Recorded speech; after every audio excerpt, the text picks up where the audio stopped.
اعوذ باللہ من الشیطان الرجیم، بسم اللہ الرحمن الرحیم۔ آپ کی خدمت میں سورہ بقرہ کی 180 آیات تک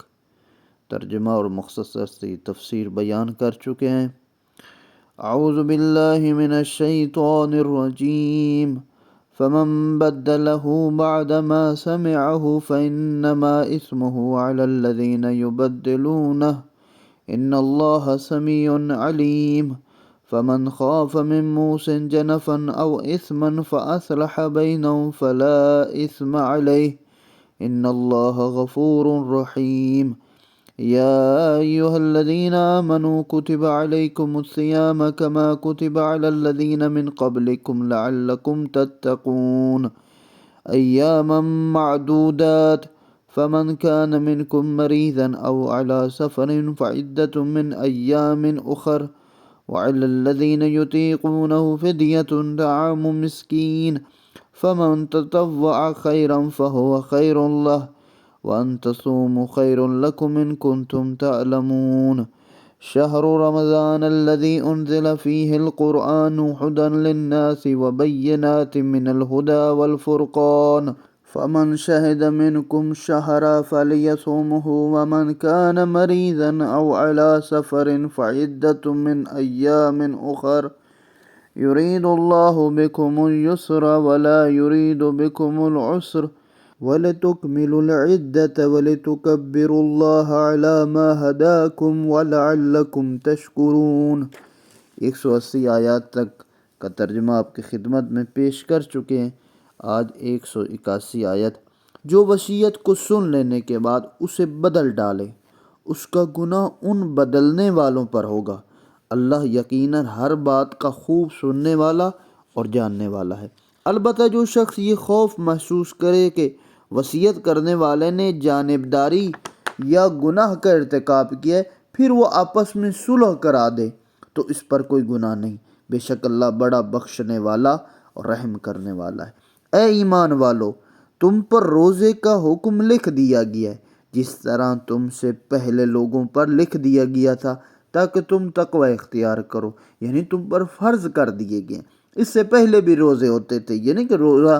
صرف رسول اللہ کی امت کو، پہلے انبیاء کی امتوں پر بھی روزے فرض تھے۔ یہ روزے گنتی کے چند دن ہیں، پھر اگر تم میں سے کوئی بیمار ہو یا سفر میں ہو تو دوسرے دنوں میں مقدار پوری کر لے، اور جو لوگ روزہ رکھنے میں مشقت محسوس کرتے ہیں وہ فدیہ دیں جو ایک مسکین کا کھانا ہے۔ پس جو اپنی خوشی سے نیکی کرے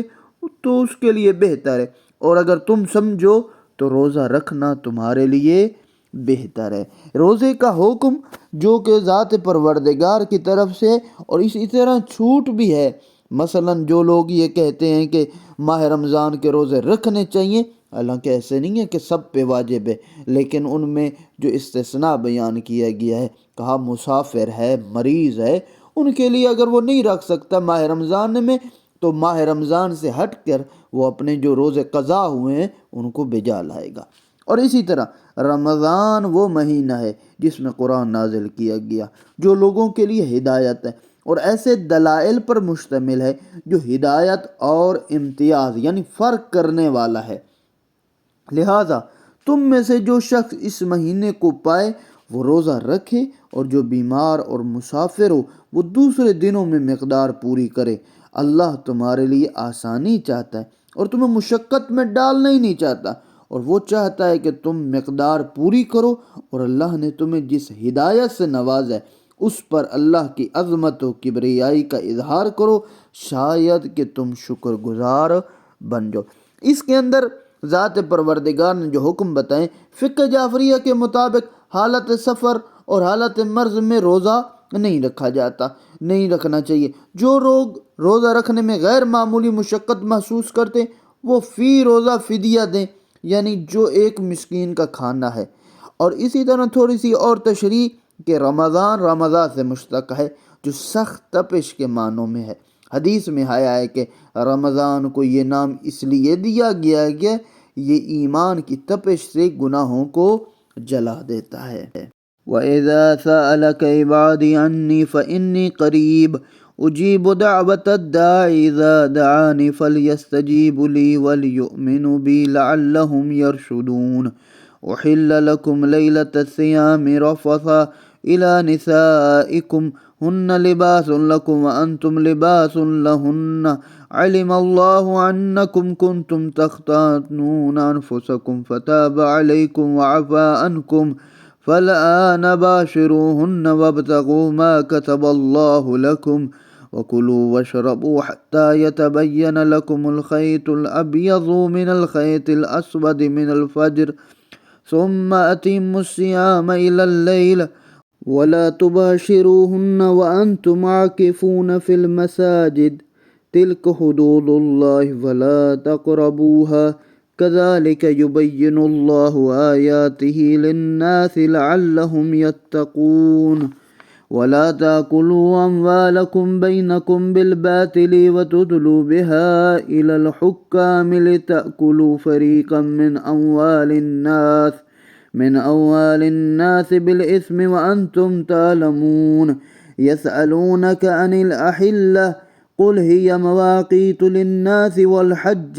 وليس البر بأن تأتوا البيوت من ظهورها ولكن البر من اتقى وَأْتُوا الْبُيُوتَ مِنْ أَبْوَابِهَا وَاتَّقُوا اللَّهَ لَعَلَّكُمْ تُفْلِحُونَ وَقَاتِلُوا فِي سَبِيلِ اللَّهِ الَّذِينَ يُقَاتِلُونَكُمْ وَلَا تَعْتَدُوا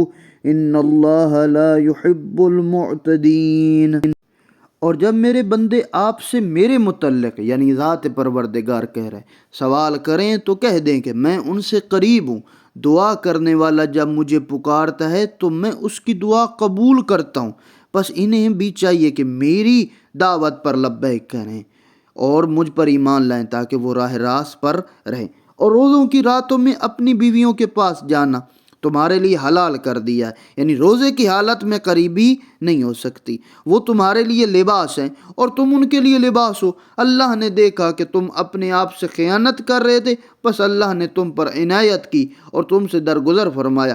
پس اب تم اپنی بیویوں سے مباشرت کرو اور اللہ نے جو تمہارے لیے مقرر فرمایا اسے تلاش کرو اور راتوں کو خورد و نوش کرو، یعنی کھاؤ پیو رات کو، دن کو روزہ رکھو رات کو کھاؤ، یہاں تک کہ تم پر فجر کی سفید دھاری یعنی رات کی سیاہ دھاری سے نمایاں ہو جائے، پھر رات تک روزے کو پورا کرو۔ اور جب تم مساجد میں اعتکاف کی حالت میں ہو تو اپنی بیویوں سے مباشرت نہ کرو، یہ اللہ کی مقرر کردہ حدود ہیں، ان کے قریب نہ جاؤ۔ اس طرح اللہ اپنی آیات لوگوں کے لیے بیان کرتا ہے تاکہ وہ تقوی اختیار کریں۔ جب روزوں کا حکم آیا تھا تو ابتدا میں روزوں کی راتوں میں بیویوں سے مباشرت حرام تھی، فقط سونے سے پہلے کھانا کھا سکتے تھے۔ اس آیت میں مباشرت اور فجر کی سفید دھاری ظاہر ہونے تک کھانا حلال کر دیا گیا،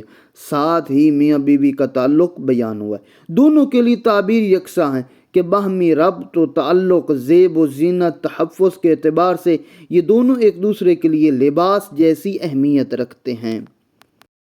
اور تم آپس میں ایک دوسرے کا مال ناجائز طریقے سے نہ کھاؤ، نہ ہی اسے حکام کے پاس پیش کرو، یعنی عدالتوں میں مت لے جاؤ اسے گھسیٹو تاکہ تمہیں دوسروں کے مال کا کچھ حصہ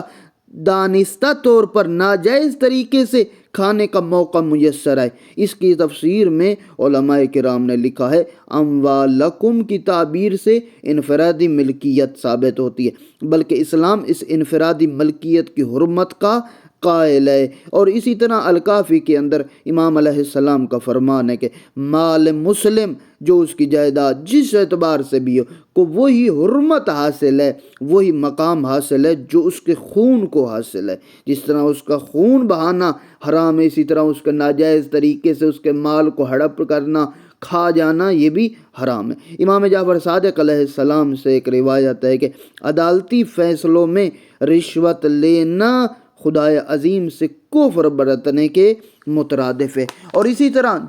لوگ آپ سے چاند کے گھٹنے بڑھنے کے بارے میں پوچھتے ہیں تو کہہ دیجئے یہ لوگوں کے لیے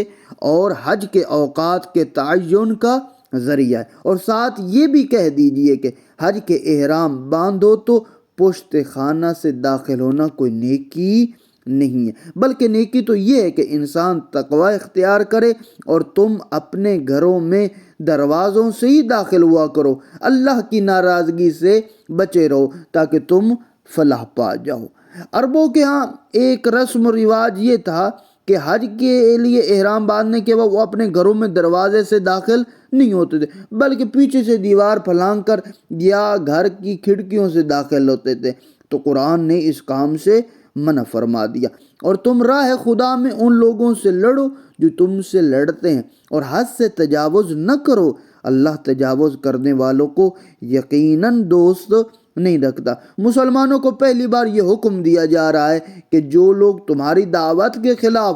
مسلح مزاحمت کرتے ہیں ان سے مسلح جہاد کرو، جبکہ اس سے پہلے صبر اور مناسب وقت کے انتظار کی ہدایت کی جاتی رہی ہے۔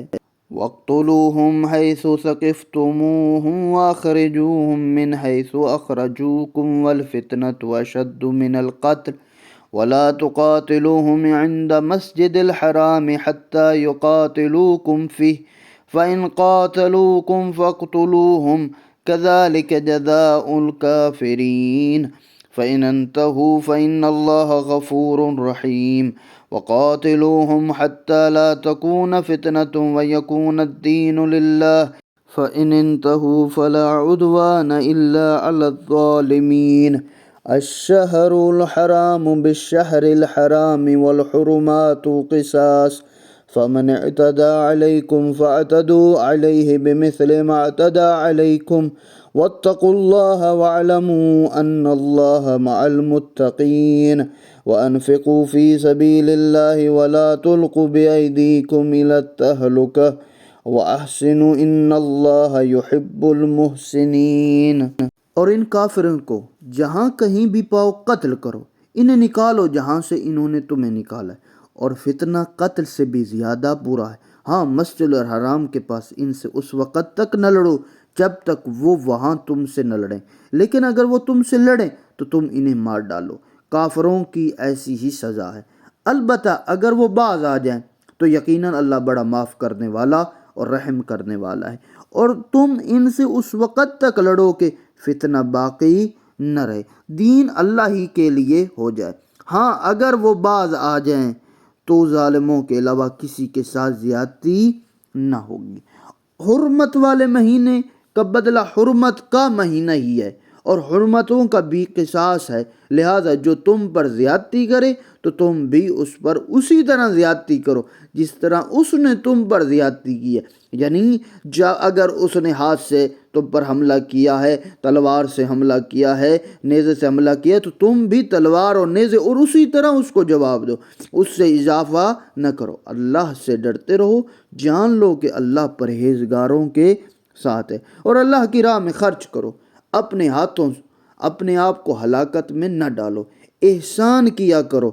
اور اللہ احسان کرنے والوں کو یقیناً پسند کرتا ہے۔